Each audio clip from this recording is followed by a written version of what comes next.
qui furent celles donc de la création de la FSU, ça a déjà été évoqué plusieurs fois. Il y a eu un autre événement singulier de l'histoire du syndicalisme français, des syndicats, des militantes, des militants, pour beaucoup issus de la CFDT, décidaient, elles et eux aussi, de transformer la réalité syndicale pour se fonder sur la double volonté de la défense des salariés de transformation sociale. Donc dessus, dont j'ai dit, ce fut en 98 l'Union syndicale solidaire. Annick Coupé, exclue de ses responsabilités de la CFDT, devient la première secrétaire générale de Sud PTT et a participé ensuite évidemment à la fondation de l'Union syndicale solidaire, dont elle fut porte-parole de 2001 à 2004. Puis elle a été encore tout récemment secrétaire générale d'Attaque. Donc la question, Annick, c'est parenté, divergence entre la naissance de Solidaire et de la FSU. Merci Sophie. Je me faisais une petite réflexion là. Non, d'abord pour dire que je me sens assez à l'aise ici dans cette invitation parce qu'il y a quand même beaucoup de militants et militantes de la FSU que j'ai côtoyés tout au long de mes responsabilités syndicales. Et j'ai participé à beaucoup de congrès de la FSU en tant que porte-parole de Solidaire et j'ai beaucoup côtoyé vos responsables nationaux de ces années-là. Donc je dois dire qu'en écoutant y compris toutes les interventions, à la fois sur les conditions de la création de la FSU, ce que ça a fait pour chacune et chacun d'entre vous, c'est des choses dans lesquelles je peux me retrouver. Puis la deuxième petite remarque, qui est plutôt une plaisanterie, c'est en fait dans mon parcours professionnel, j'ai été 2 ans institutrice suppléante. C'est pas beaucoup connu parce que c'était en 1976 quand je suis arrivée à Paris.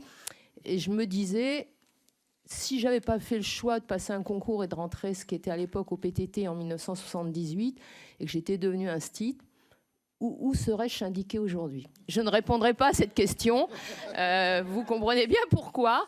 Mais voilà. Donc, plus sérieusement, donc, la création de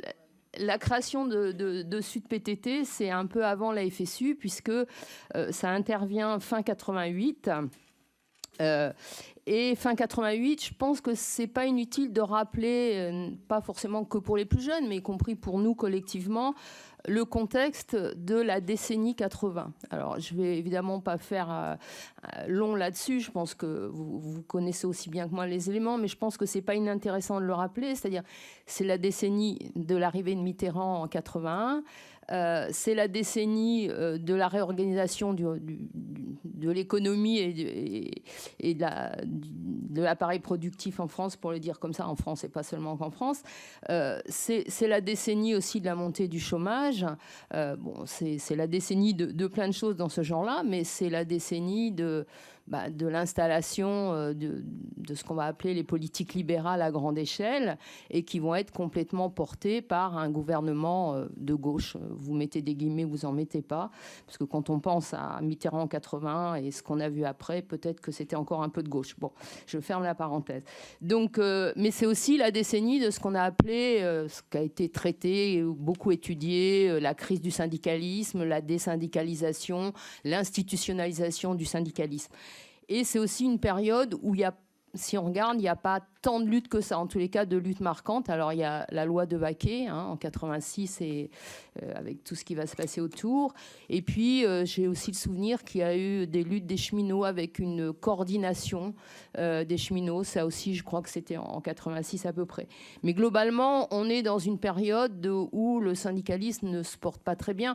Alors, je ne vais pas développer là-dessus, mais c'est à la fois lié à un contexte objectif qui ne renvoie pas qu'aux responsabilités du syndicalisme, mais il y a aussi des responsabilités du mouvement syndical lui-même à travers cette institutionnalisation, à travers son rapport au gouvernement de gauche, son rapport à la gauche.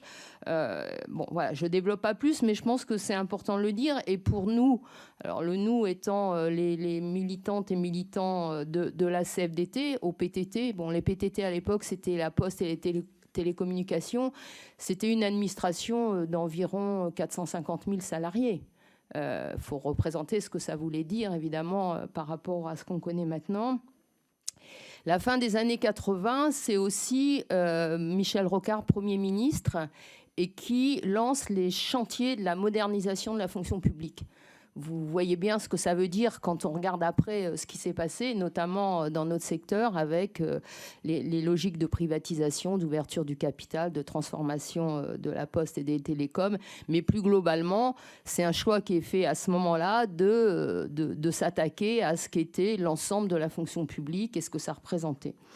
Et je crois que c'est dans ce contexte-là qu'on doit comprendre pourquoi la CFDT va faire le choix de prendre le risque d'exclure plusieurs milliers d'adhérents et d'adhérentes, de militants et militantes dans le secteur de la santé et dans le secteur des PTT.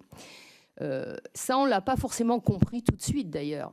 Mais c'est en regardant après, quand notamment très vite est arrivée la réforme des PTT, la réforme Kiles, donc à partir des années 90, qu'on a compris qu'il y avait eu un deal passé entre le gouvernement Michel Rocard et Kiles, qui était ministre des PTT, et le fait de virer ce qui était considéré comme des militants qui allaient s'opposer à ces transformations de la fonction publique et notamment du secteur des PTT. Parce que sinon, pour nous qui venions de la CFDT, et moi comme beaucoup d'autres, on venait de la CFDT des années 70, hein, ça a été rappelé je crois par Daniel Tartakovsky, où c'était une CFDT de transformation sociale qui effectivement au lendemain de 68 a représenté une alternative à la CGT, au sens où c'était une organisation à la fois plus démocratique et aussi ouverte sur beaucoup de questions qui n'étaient pas prises en compte dans la CGT. Je le fais évidemment très rapidement, mais en tous les cas, il y avait cette aspiration aussi au socialisme autogestionnaire, etc., etc. Et c'est cette CFDT qui a évolué, et donc la question du recentrage des années 1976 déjà, mais qui petit à petit, enfin de mon point de vue, de notre point de vue, va s'enfermer dans un syndicalisme d'accompagnement social, considérant sans doute qu'il y avait encore des marges de négociation possibles, alors qu'il n'y avait plus de possibilité de grands changements et de grandes transformations sociales. Mais nous pensions alors, en vivant dans la CFDT, que la CFDT était une organisation démocratique dans laquelle on pouvait débattre, on pouvait être en désaccord, s'engueuler, mais que jamais dans la CFDT il y aurait des processus des processus assez durs visant à exclure des équipes militantes de façon importante. Et c'est pourtant ce qui va se passer à l'automne 88. Alors l'automne 88 est marqué par deux choses au moins. C'est deux conflits sociaux importants. Un très connu qui est celui du conflit des infirmières. En fait, la mobilisation extrêmement importante notamment autour du mot d'ordre ni bonne ni conne. Enfin, je pense que ça rappelle sans doute quelque chose, avec la mise en place d'une coordination. Et on aura le même mouvement beaucoup moins important, le mouvement des camions jaunes à la Poste, où là aussi une coordination se met en place. Ça va être, cette question de des coordinations va être un point d'affrontement central dans la CFDT, qui considère que les coordinations sont des outils antisyndicaux. Nous, à ce moment-là, moi et d'autres, on est en responsabilité au niveau de la région parisienne, CFDT, PTT, et on considère que les coordinations sont un outil que se donnent des grévistes, dans lequel il y a des salariés et des syndiqués et des non-syndiqués, et que ce n'est pas du tout un outil antisyndical et qu'il faut travailler avec et soutenir comme outil de lutte. Et donc, ce conflit des camions jaunes va aussi va se développer dans un contexte où le gouvernement refuse toute négociation. Ça va durer plusieurs semaines. Il y a une certaine radicalisation du mouvement, puisque les clés des camions qui bloquent les centres de tri vont être jetées, etc. Et en fait, au bout du compte, la CFDT va appeler à reprendre le travail, alors même que les négociations n'étaient pas terminées. Et c'est dans ce contexte-là qu'au Congrès confédéral de Strasbourg, Edmond Maire, secrétaire général sortant de la CFDT, qui à ce moment-là laisse ses mandats, dans son discours dira « Il y a des gens qui n'ont plus leur place à la CFDT, ce sont des moutons noirs », d'où cette expression. Et c'est là qu'on comprend que dans les jours et les semaines qui vont suivre, ça va mal se passer pour nous. Quand je dis nous, c'est les équipes militantes de la CFDT, PTT de la région parisienne et de quelques villes. Et c'est le même phénomène chez les camarades de la santé en région parisienne. Et très vite, effectivement, un processus va se mettre en place pour nous exclure. Bon, je passe sur les détails, la manière dont ça s'est passé, c'est pas très intéressant. Et le choix la discussion qui va arriver très vite, c'est comment on maintient un outil syndical tel que nous le portions et tel que nous essayions. Nous avions essayé de le faire vivre dans la CFDT. Comment nous allions le maintenir au PTT. Et évidemment, pour nous, c'était un outil qui devait à la fois se revendiquer, qui devait être dans une perspective de transformation sociale, qui devait être évidemment, les questions démocratiques étaient très importantes, puisque ce qui se passait dans la CFDT, la question de la démocratie était très importante, mais qui aussi devait être démocratique dans son rapport aux salariés.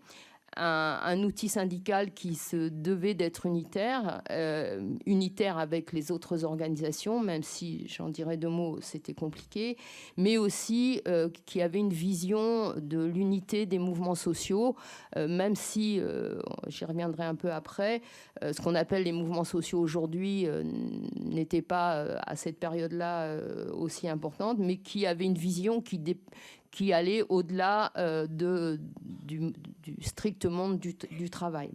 Alors pourquoi je dis une unité, c'était compliqué, parce qu'on est en fin 88, début 89, le mur de Berlin n'est pas encore tombé. Le mouvement syndical français est encore structuré, et notamment pour l'organisation la plus importante, la CGT, est quand même encore structuré, même s'il y avait une certaine indépendance qui avait été prise parmi les instances dirigeantes de la CGT, mais encore marquée par un lien assez fort avec le Parti communiste et ses orientations. Et au PTT, la fédération CGT des PTT était une fédération particulièrement marquée par cette orientation-là, pour le dire comme ça. Et certains camarades, d'ailleurs, qui étaient à la CFDT, étaient passés par la CGT et en avaient été virés, notamment au moment des affaires de la Pologne, en 81. Bon. Donc tout ça fait que très vite la question de rentrer à la CGT est tout à fait exclue. Il n'était évidemment pas question d'aller à Force ouvrière. Voilà, c'était les 3 organisations CFDT, CGT et FO qui pesaient au PTT. Et donc très vite le choix se fait de construire une nouvelle fédération. C'était un pari extrêmement ambitieux, puisque je l'ai dit, 450 000 personnes, une administration très importante. Il y avait eu dans le passé, il y avait eu à Bordeaux, au centre de tri de Bordeaux, au centre de tri de Lyon, il y avait eu dans les années 75-76, autour de l'affaire des comités de soldats, quelques exclusions de sections CFDT, mais c'était resté très petit et ça n'avait pas eu de conséquences sur les organisations syndicales. Donc on fait le choix de construire une nouvelle organisation au PTT, en sachant qu'il y avait un calendrier serré, puisque les élections professionnelles, les CAP, avaient lieu 3 mois après, en mars 89. Donc il faut faire vite. À ce moment-là, il n'y avait pas la loi Perben. Toutes les organisations légalement constituées pouvaient se présenter aux élections. Donc ce qu'on va faire... Et pour nous, c'était effectivement l'idée que ces élections allaient être un test, soit... il y avait un espace pour construire cette nouvelle fédération, soit on serait battu et puis on verrait bien, quoi. Donc la CFDT fera tout pour nous empêcher de nous présenter, mais légalement elle n'a pu rien faire. Donc on se présente et au niveau national on va obtenir 5%, mais au niveau de la région parisienne on obtient 15% des votes. Et donc pour nous c'est la confirmation que notre projet syndical a un espace. Alors très vite dans l'outil syndical de Sud PTT, donc alors Sud c'était pour solidaire, unitaire, démocratique, ce qui se voulait résumer un peu notre projet syndical. On inscrira dans nos statuts, dans les premiers textes du premier congrès, l'objectif de reconfédéralisation. C'est important de le noter parce que l'idée, nous venions d'être exclus d'une confédération. Nous tenions à cette vision interprofessionnelle des choses, c'était pour nous important. On se retrouvait de fait dans une fédération professionnelle, mais cet objectif d'interprofessionnel était effectivement très présent parce que ça renvoyait aussi au fait qu'on considérait que faire un syndicalisme de transformation sociale ne pouvait être cohérent que si on avait une vision interprofessionnelle des choses. Donc ça va nous amener à à garder des liens ou à entretenir des liens avec nos camarades de la CFDT qui, effectivement, restent à la CFDT, n'ont pas été exclus à ce moment-là, ce qu'on appelle l'opposition CFDT. Mais dès cette époque-là, il va y avoir aussi des rencontres, des discussions informelles dans des espaces plus ou moins formels avec des militants et militantes de la FEN, à la fois d'Unité Action et à la fois de l'École émancipée, et aussi des militants et militantes de la CGT, qui n'étaient pas sur des orientations, je dirais, sectaires et trop liées au Parti communiste, pour le dire comme ça. Mais très vite, ça va être aussi pour nous cet objectif de ne pas rester isolé, de la rencontre avec le groupe des 10, ça a déjà été évoqué. Donc la rencontre, elle se fait début 89. Le groupe des 10 vient nous voir et j'avoue que nous étions avec beaucoup d'a priori, considérant que le groupe des 10, des syndicats autonomes, non confédérés, qu'avaient à un moment, effectivement, pour certains d'entre eux, été tentés de rejoindre l'opération FEN dont on a parlé tout à l'heure. Et puis, on ne disait pas que c'était des syndicats jaunes, mais enfin, quand même, quelque part, il y avait un peu de ça dans nos têtes, dans la culture et dans l'histoire dont nous venions, c'était ça. Et puis, en fait, on va se rendre compte très vite que c'est notamment le SNUI, le Syndicat national des impôts, solidaire finances publiques aujourd'hui, qui en fait se pose des questions sur l'avenir du syndicalisme, pas strictement dans les mêmes termes que nous, mais qui s'interroge quand même sur un certain nombre de choses. Et surtout, en 1989, il y a une grève très importante aux impôts qui va durer plusieurs mois et dans lequel le SNUI, avec la CGT Finance, va jouer un rôle assez fort et avec des formes de lutte assez radicales, puisque par exemple, ils vont décider de bloquer les chèques. Alors à l'époque, le paiement se fait par chèque, notamment des entreprises, etc. Et pendant plusieurs mois, dans certaines trésoreries, les chèques vont avoir été mis de côté, planqués. Forme d'action assez radicale, reconnaissons-le. Eh bien, pour nous, ça va être un peu une découverte. C'est-à-dire qu'un syndicat qu'on considère un peu réformiste, un peu pas très transformation sociale, soit capable d'être impliqué et de mener ce type de lutte, nous fait avoir un regard assez différent et nous montre que finalement, au-delà d'histoires syndicales diverses, eux venant de l'autonomie, du refus comme la FEN en 1947 de choisir entre CGT et FO, eh bien finalement, dans une période où le syndicalisme devait beaucoup réfléchir à son avenir, il y avait des points de convergence en tous les cas sur la réflexion sur la manière de penser l'avenir du syndicalisme. Donc, on va rentrer au groupe des 10 et à ce moment-là, le groupe des 10, c'est quelque chose d'informel. Il n'y a pas de statut, on se voit une fois par mois. C'est un club de discussion sympathique et intéressant, mais qui ne va pas au-delà de ça. Le mouvement social de 95 va arriver, on en a déjà parlé ce matin. Je rappelle qu'il est qualifié de première grève contre la mondialisation par le journal Le Monde. C'est-à-dire que je pense que ça renvoie à ce que je disais précédemment, c'est-à-dire la décennie 80, ce que ça avait été. Et en fait, le mouvement social de 95 réveille à la fois une dynamique sociale, une dynamique interprofessionnelle, mais aussi une dynamique antilibérale assez forte par rapport à ce libéralisme mondialisé qui se déploie d'un bout à l'autre de la planète. Le mouvement social de 95 va entraîner des nouvelles ruptures dans la CFDT, notamment chez les cheminots. Et dans la foulée de 95, la création de syndicats sud dans différents secteurs. Des secteurs du public, mais aussi des secteurs du privé. Alors ça va poser des questions et quelques tensions au sein du groupe des 10, je vais expliquer pourquoi, mais aussi quelques tensions avec nos partenaires. La création de Sud Éducation, par exemple, évidemment, je me souviens très bien qu'on en a parlé lors d'une rencontre avec la FSU. On savait parfaitement que ça n'allait pas être accueilli avec des grands sourires par nos camarades de la FSU. Mais je vais un tout petit peu y revenir, pourquoi nous avons quand même fait ce choix-là. En fait, je pense que la question qui se pose à ce moment-là, c'est des équipes qui, pour diverses raisons, choisissent de quitter la CFDT, quelques-unes de quitter la CGT. Par exemple, le premier syndicat sud qui se crée dans le privé, il se crée à Alstom Belfort, qui deviendra General Electric, et c'est une équipe CGT. Donc, juste pour dire ça. Et donc, ces questions-là vont arriver dans le groupe des 10. Il y a des syndicats sud qui vont... Enfin, il y a notamment, je pense, un syndicat sud qui va se créer aux douanes, où il y a déjà un syndicat du groupe des 10. Bon, vous voyez un peu le type de discussion et de tension. Et très vite, on se dit qu'il faut...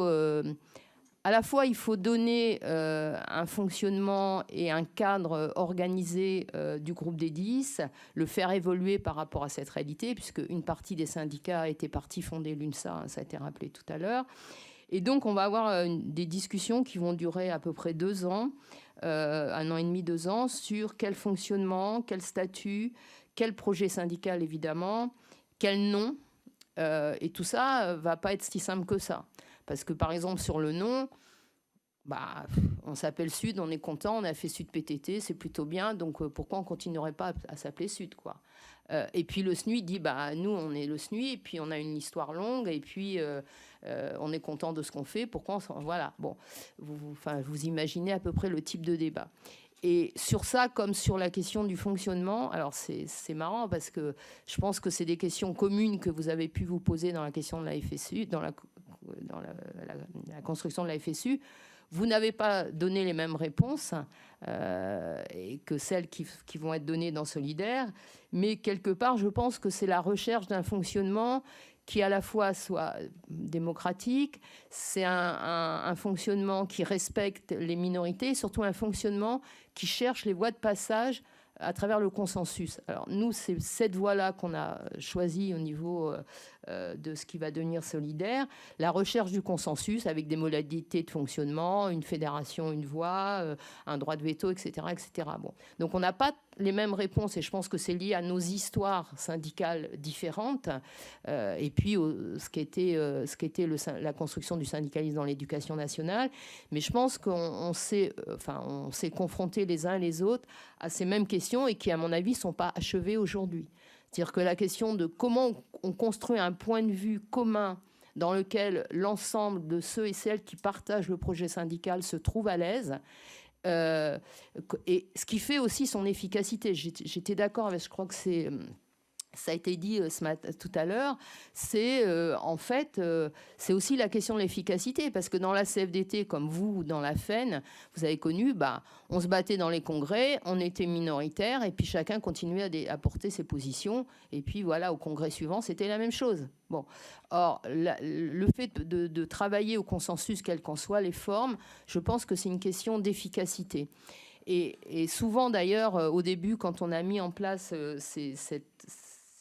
ce fonctionnement, moi-même, par exemple, venant d'une culture CFDT, majorité, minorité, vote par mandat, etc., j'étais pas du tout convaincue que ça marcherait. Et en regardant les choses avec du recul, je suis certaine que si on n'avait pas fait ce choix, il n'y aurait pas Solidaire aujourd'hui. Ça, c'est clair. C'est-à-dire qu'en fait, sur tous les sujets que j'ai abordés, comme la question du nom, mais il y a eu plein d'autres sujets, il a fallu trouver les voies de passage. Et les voies de passage, ça prend parfois du temps. Et ça, il faut aussi l'accepter. Mais c'est ce qui fait aussi la solidité d'une organisation. Et le consensus, on nous disait aussi, non, mais vous êtes bien gentil avec le consensus, mais ça va être un consensus mou. Le minimum. Honnêtement, si vous regardez les prises de position de Solidaire depuis 30 ans, on ne peut pas dire que ça soit du consensus mou. Enfin, je ne crois pas. En tous les cas, voilà. Donc, juste pour dire ça, parce que c'était aussi des questions qu'on se posait, nous, venant de la CFDT, d'un autre type de fonctionnement.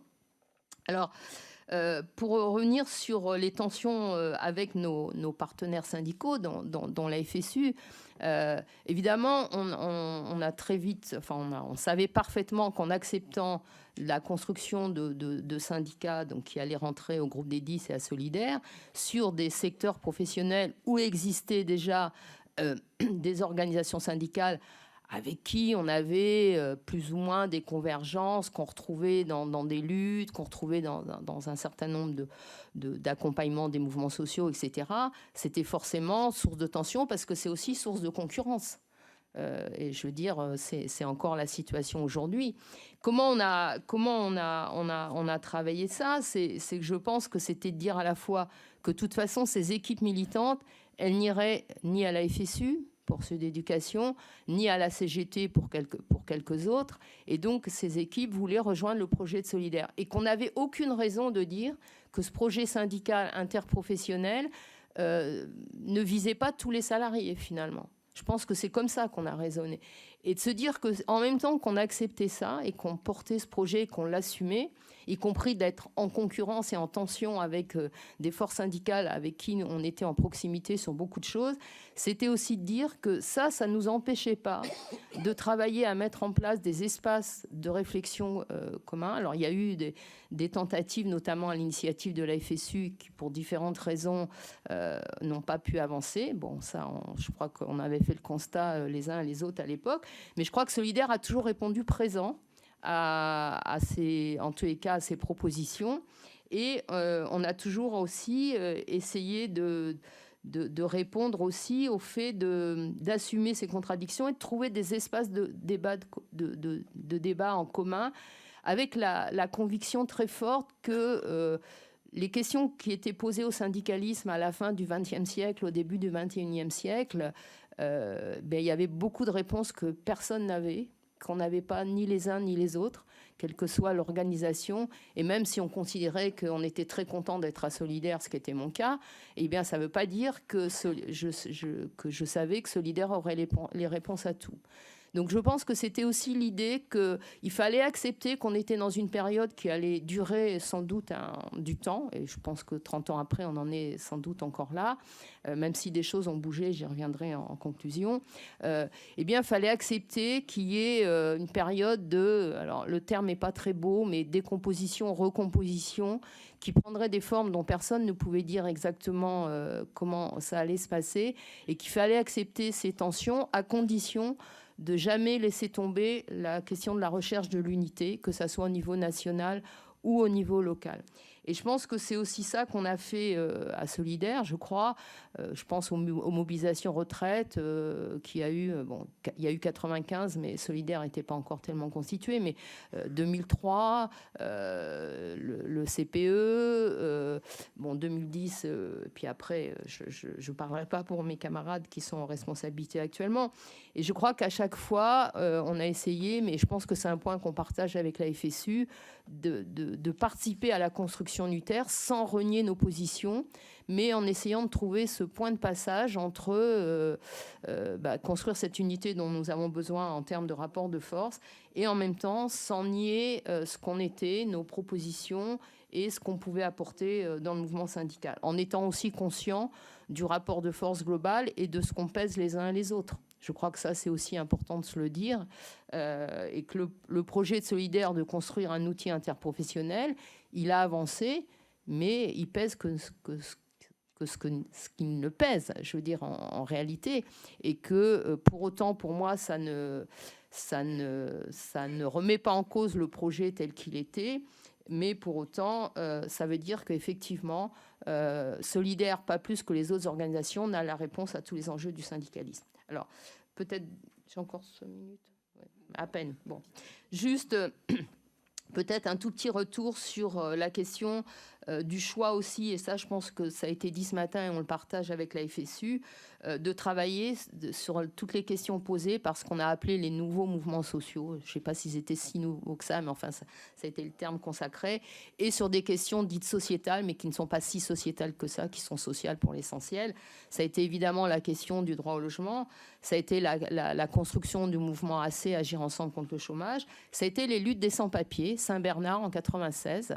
Je pense que c'est aussi important de se le dire parce que on y a été ensemble. Ça a été évidemment les enjeux féministes et voilà, les journées intersyndicales femmes, c'est quelque chose d'important. Je salue ici les copines qui ont participé, en particulier Sophie, Anne et quelques autres.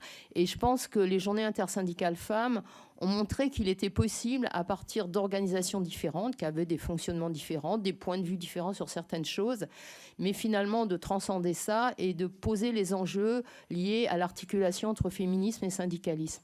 Je pense que la question qui se pose ces derniers temps de comment on articule les enjeux écologiques et les enjeux sociaux et syndicaux est pour moi à avoir avec l'expérience qu'on a eue dans les journées intersyndicales. Je ferme la parenthèse là-dessus, mais je pense que c'est important de le dire, c'est-à-dire que malgré ces tensions, malgré ces concurrences, etc., malgré les choix différents qu'on a pu faire, eh bien, on a été capable non seulement d'être présent dans des mouvements importants, dans des luttes, des mobilisations sociales importantes, d'accompagner, d'être présent dans des mobilisations aussi importantes que celles des sans-papiers ou la question des enjeux féministes. Donc ça, je pense que c'est important. Alors, peut-être pour finir, finalement,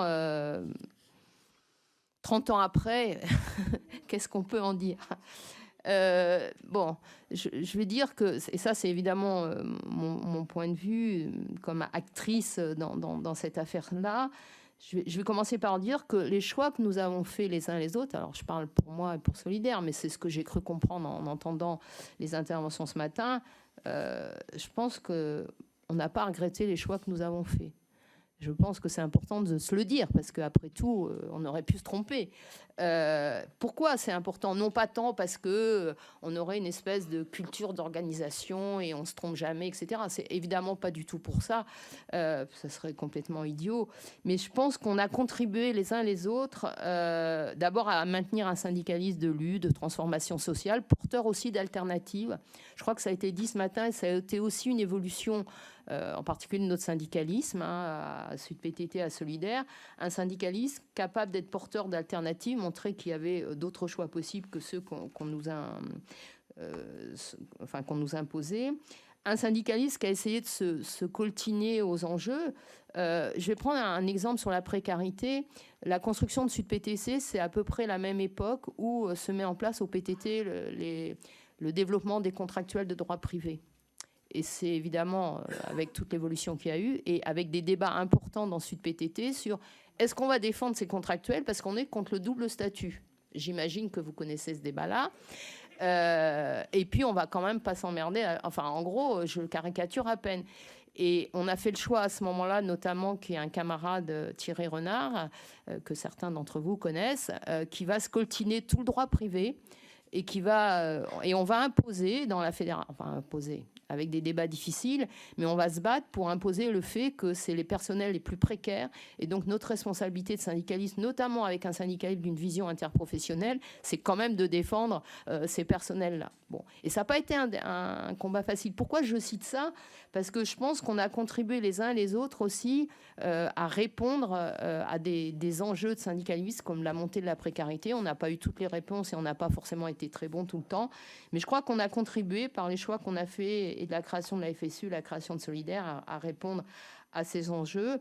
Je crois qu'on a contribué à faire bouger le mouvement syndical en partie, sans aucune prétention. Je dis ça sans aucune prétention. Mais je pense que, par exemple, les évolutions dans la CGT, alors, qui sont de multiples natures et qui ne sont pas linéaires, mais le fait qu'on existe les uns les autres, ça a contribué à ça. Alors voilà, une fois dit ça, je ne sais pas quel sera l'avenir du syndicalisme. Je pense qu'il y a une nécessité, en tous les cas, que ce syndicalisme reste fort et qu'il ne lâche pas les enjeux de transformation sociale, peut-être plus que jamais. Et je crois qu'il y a un éditorial du Monde très récemment, un article qui disait que le syndicalisme était un rempart contre l'extrême droite. Je crois que c'est Noblecourt qui a écrit ça. Bon, oui, fragile. Non, mais évidemment, non, mais je ne partage pas forcément tout ce qu'a écrit Michel Noblecourt, mais je trouvais que c'était intéressant parce que ça mettait nos responsabilités dans une période politique, enfin, voilà, qu'on connaît toutes et tous. Et je pense que les uns les autres, on a notre pierre à apporter à ça, sans sectarisme, sans dogmatisme, mais aussi en se disant qu'on a à apprendre des uns et des autres, et des unes et des autres. Merci.